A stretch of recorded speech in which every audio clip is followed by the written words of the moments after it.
টোটো বোঝাই স্কুল পোশাক আটক। পাচারের অভিযোগ ঘিরে কাঁকসায় তীব্র উত্তেজনা। পশ্চিম বর্ধমানের কাঁকসায় প্রাথমিক বিদ্যালয়ের পোশাক পাচারের অভিযোগকে কেন্দ্র করে বৃহস্পতিবার সকালে চাঞ্চল্য ছড়ালো।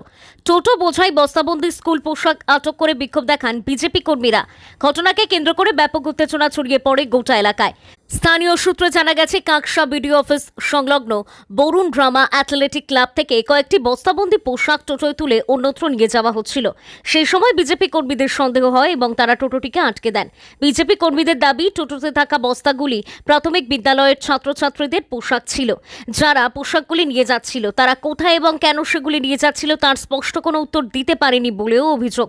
এরপরই ঘটনাস্থলে শুরু হয় বিক্ষোভ। বিজেপি কর্মীরা অভিযোগ তোলেন, এই পোশাকগুলি বিডিও অফিস সংলগ্ন SHG বিল্ডিংয়ে থাকার কথা থাকলেও সেগুলি ক্লাবের ভেতরে কেন রাখা হয়েছিল তা নিয়ে বড় প্রশ্ন উঠছে। তাদের আরও অভিযোগ, পরিকল্পিতভাবেই এই পোশাক পাচারের চেষ্টা করা হচ্ছিল এবং এর সঙ্গে তৃণমূলের কিছু কর্মী জড়িত থাকতে পারে। ঘটনার খবর পেয়ে প্রশাসনের সঙ্গে যোগাযোগ করা হয়। বিজেপির পক্ষ থেকে পুরো বিষয়টি কাঁকসার বিডিওকে ফোন করে জানানো হয়েছে বলে দাবি করা হয়েছে। যদিও সমস্ত অভিযোগ অস্বীকার করেছে তৃণমূল। পশ্চিম বর্ধমান জেলা তৃণমূলের সাধারণ সম্পাদক দেবদাস বক্সি বলেন, যে ক্লাবের নাম বলা হয়েছে সেটি সিপিআইএম পরিচালিত ক্লাব। সিপিআইএম কখনো তৃণমূলকে সাহায্য করবে না। কেন সেখানে পোশাক রাখা হয়েছিল তা ক্লাব কর্তৃপক্ষই বলতে পারবে।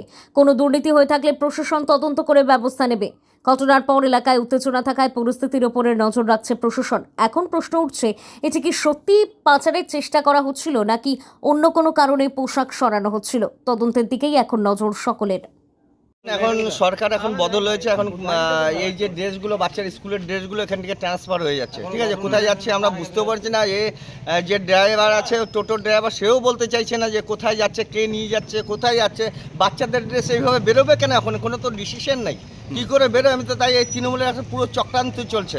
আচ্ছা, আপনারা ভিডিওকে জানিয়েছেন? আমরা ভিডিওকে জানিয়েছি, ভিডিও বলছে আসছি। ঠিক আছে, দেখি কি হয়। এখানে তো যাওয়ার কোনো প্রশ্নই আসে না। বাচ্চাদের স্কুলে এখন তো ড্রেস যাওয়ার কোনো মানেই হয় না। আর এখানেই ছিল, আর ভিডিও ক্লাবেই বা থাকবে কেন? মালটা থাকবে ভিডিও অফিসে।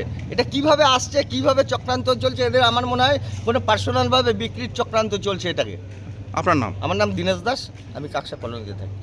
এর সঙ্গে তৃণমূল কংগ্রেস কর্মীদের কোনো যোগ নেই, কারণ যেখান থেকে পোশাকগুলো বেরোচ্ছিল সেটা হচ্ছে একটা সিপিএমের পরিচালিত ক্লাব। নিশ্চয়ই তাদের সঙ্গে তৃণমূল কংগ্রেসের কোনো সম্পর্ক থাকতে পারে না। তবে আমার মনে হয় প্রশাসনকে জানানোর দরকার আছে যে এই পোশাকটা কোথায় যাচ্ছিল, কোথা থেকে যাচ্ছিল, তাহলে তারা তদন্ত করে ঘটনার সত্যতা নিশ্চয়ই প্রমাণ করতে পারবে। যেটা সরকারি জায়গায় থাকার কথা, স্টোর করে রাখার কথা, সেটা দেখা যাচ্ছে একটা ক্লাবের মধ্যে রয়েছে। হ্যাঁ, নিশ্চয়ই ক্লাব নিশ্চয়ই রাখার অনুমতি দিয়েছিল হয়তো, এবং ক্লাবটা যেহেতু তৃণমূল কংগ্রেসের বিরোধী ক্লাব, সিপিআইএম সমর্থিত ক্লাব, অতএব নিশ্চয়ই সিপিআইএম সমর্থিত ক্লাবরা তৃণমূল কংগ্রেসের লোক দিয়ে কোনো অন্যায় কিছু করার সুযোগ দেবে না। তারা তাদের কোনো লোক এর সঙ্গে যুক্ত আছে। আপনার নাম? দেবদাস বক্সি, সাধারণ সম্পাদক, পশ্চিম বর্ধমান জেলা তৃণমূল কংগ্রেস।